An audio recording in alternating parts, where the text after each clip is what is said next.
Now, you said you were shooting dice. Do you play dominoes? Do you play dominoes? Oh, shoot. Now, you know what? I tell you what, we may have to get that on camera. Now, Do you play? Yeah, well, I instruct dominoes, Ted. Wow. Wow.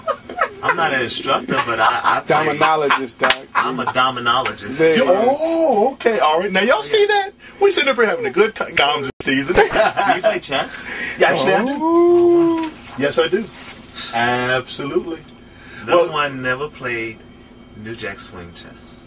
Ooh. Oh, my goodness. So is that like chess and like, we listening to like, rare 12-inch mixes of... Yeah, that just is no bars hold, and expect the unexpected. What you say? All right. No, seriously. Well, you know what? I tell you what, we may have to have another session for that. The dominoes, we want to forget. Oh, my goodness gracious. Okay. I'm in the chess club. Really? Okay. I've been in the chess club for 8 years now. No kidding. But I've been playing chess since 9 years old. Okay, now, chess, you'll take me to school on chess. I can't lie. I'm pretty good. I took a lot of people.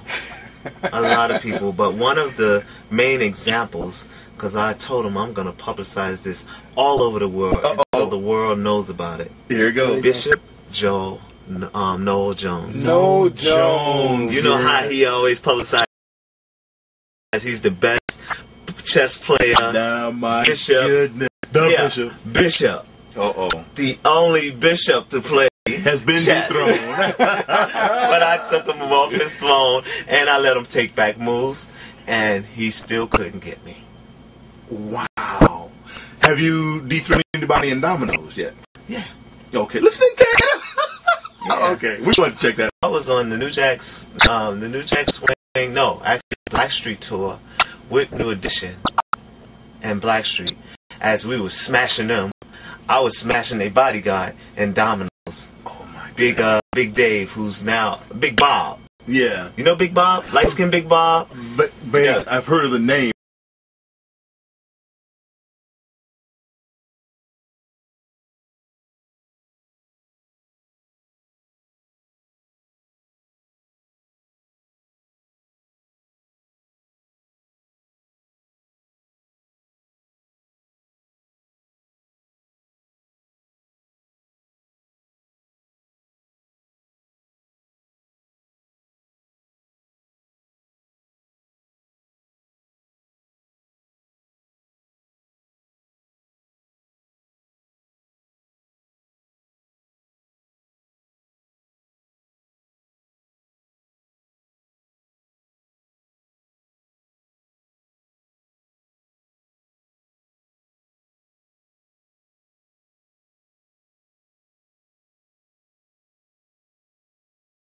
CeeLo, Craps. Mm-hmm.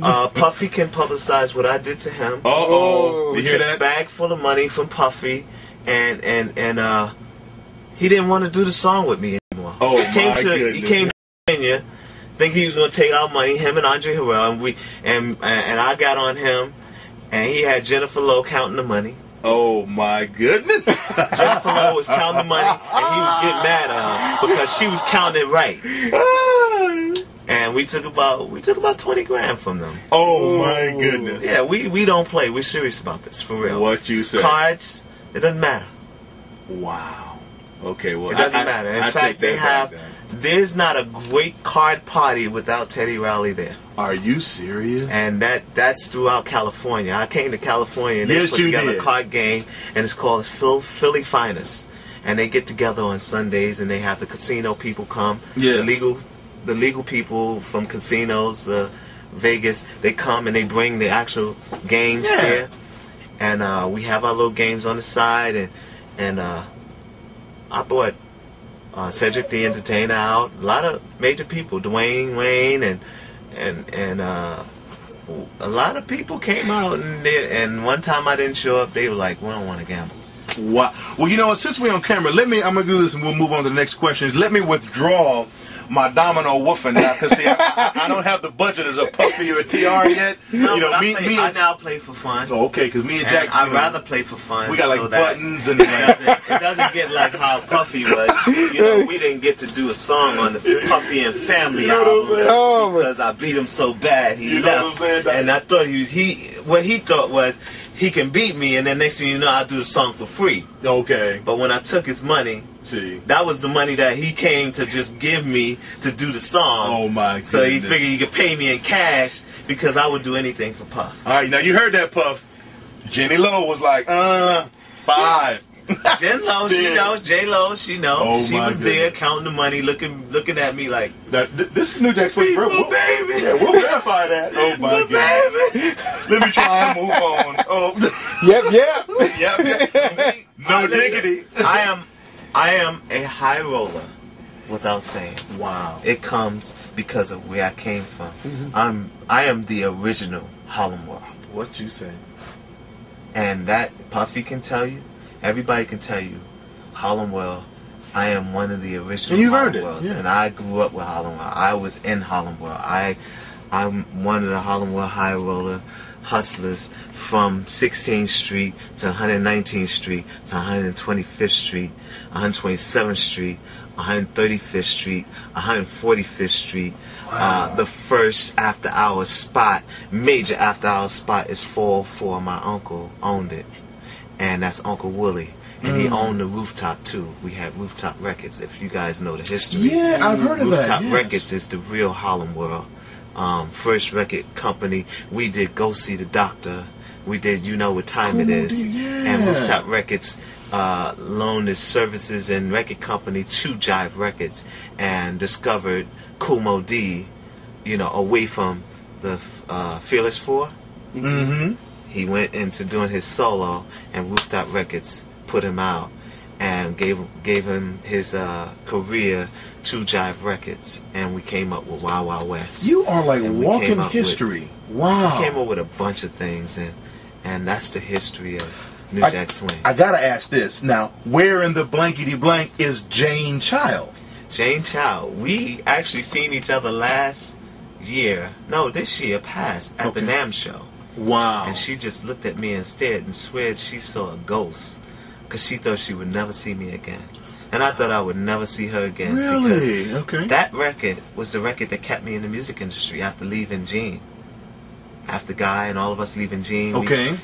That record saved me in the music industry. Wow. And Dave, And it kind of, Dave Way and I, we mixed that record. Yeah. I killed that record. In fact, Dave said this. He said you were kind of the innovator of, I don't know what we were going to call it, maybe just New Jack Swing, that kind of start-stop type thing that you, that kind of, whatever you want to call that. Mm-hmm. And in the clubs, I can say it drove us nuts, man. Yeah. It was like nothing we ever heard before. I just said I want to do something different, and I did it. And Benny Medina, I thank him, and I'm grateful, that he gave me the shot because I was in the bed. And I seen this record come on MTV, and I said, I love this record. Yeah. I wish I could be a part of this record. Wow. And I got the call saying Benny Medina wants you to do a remix. I said, I don't know if I want to do a remix for Warner Brothers. And I just said, you know what, Benny Medina, anything for Benny Medina. And I called him, he said, I want you to do this record. I said, well, I would love to. I mean, whatever you need me to do, but is the record Highs is a good record? He said, the record is a good record. I want to play it for you over the phone. And he played this record. Yes.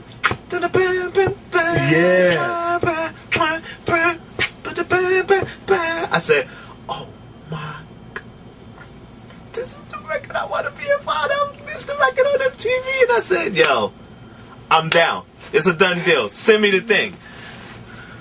And I took it and I did it without them even sending any money. I just said, just send it. I don't care. And they did the paperwork later. I said, I'm going to kill this record.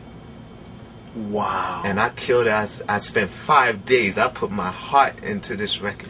Teddy, I spent 5 days, actually 7 days on this record because we ain't finished. We started on a Monday and we turned in everything the next Monday. incredible. And I said, I want to do some edits. I want to cut this thing up. I want to do everything that I could just do to this record. And I edited it on Pro Tools, which was not Pro Tools called then. It was called Sample Tools. Wow. Before Pro Tools. That's incredible. That was 19... 2 tracks edited. Wow. Because I didn't want to do this. I didn't want to do that anymore. That's Because I do that really well. Yeah. But when they had Pro Tools, I said, I'm going to do some things that people never thought that could be done with this. But I'm going to use the shift key and, you know, just start taking out one side. So that's why you hear stuff going like this. Yeah. And you hear stuff like that. I started bringing stuff because you couldn't, once you put anything over in the region, you couldn't, you know, use it again, or somehow it was just hard to really put it back in. Right. Or paste it in there. Mm-hmm. So I just did everything I could, and I just said, you know what? I'm just going to have a good memory for this one and cut stuff up, because it was just like a lot that couldn't be done with Sample Tools. Teddy, I had the 12-inch. I remember like the dub where it had like this bass line that do do do do do do do do do do, and that used to drive. And I remember like the bonus beats and all that. Mm-hmm. So I can see why it took you like those 7 days, man. I did 18 remixes for that song. Wow. 18 remixes. That's how people know me, as the remixer. I am the remixer. The Teddy Toll. You know what I'm saying? But, you know, a lot of people, I let them take it on, and, you know, I got the Remix Award with Blues and Soul Europe 5 years in a row. What you say? I didn't even know there was such an award. Yeah. Wow. Well, it's in the book. Who's the remixer of this year? Wow. And I had it 5 years in a row. That's wonderful. About 4 or 5 years, something like that. Here's another kind of halfway tough question, but it's kind of mythical in proportion. On the Heartbreak Tour, was there bad blood between you and New Edition? Wasn't bad blood between us and New Edition. Was bad blood between our road crew and our backline. They got into a fight. They got into a problem, and that caused people to say it's bad blood. You know how publicity and people put it out there, mm-hmm. that, you know, New Edition and Black and Guy had a fight. But if that was the case and I had bad blood, I wouldn't be on a New Edition tour with Blackstreet. Yes, I thought about that. And I really want to see a Guy New Edition tour happen again. Everybody wants to see that. Yes, they do. I can vouch. So, was there a food fight then? This is like stuff you did. No food fight. It was just stage. They walked on our stage because they didn't know what was going on, mm-hmm. and their road crew kind of hyped things up, so it made them come on the stage when, you know, one of their guys got kicked off the stage because he was setting up the drums. They were late coming to the show, mm-hmm. and the road crew was fixing the drums on the stage, on our stage. Right. So our road guy, matter of fact, our road manager, because mm-hmm. he's a little street guy, got into it with their backline guy and kicked him off the stage, and he fell, I don't know, 15 feet or something like that. Oh my goodness. And I don't think he broke anything, but he kicked him off the stage, and I think he landed on his feet or whatever. I don't know how it happened. I don't know what happened, and sure. I put that day behind us because New Edition, they're great guys, and I love them, and I want to see this tour happen. Wonderful. I want to see, and that's really together. enough said. And it's such a pleasure us even doing this BBD Guy, so that, you know, somehow I want to really focus on getting us all on the stage together so that people can see that there's no bad blood.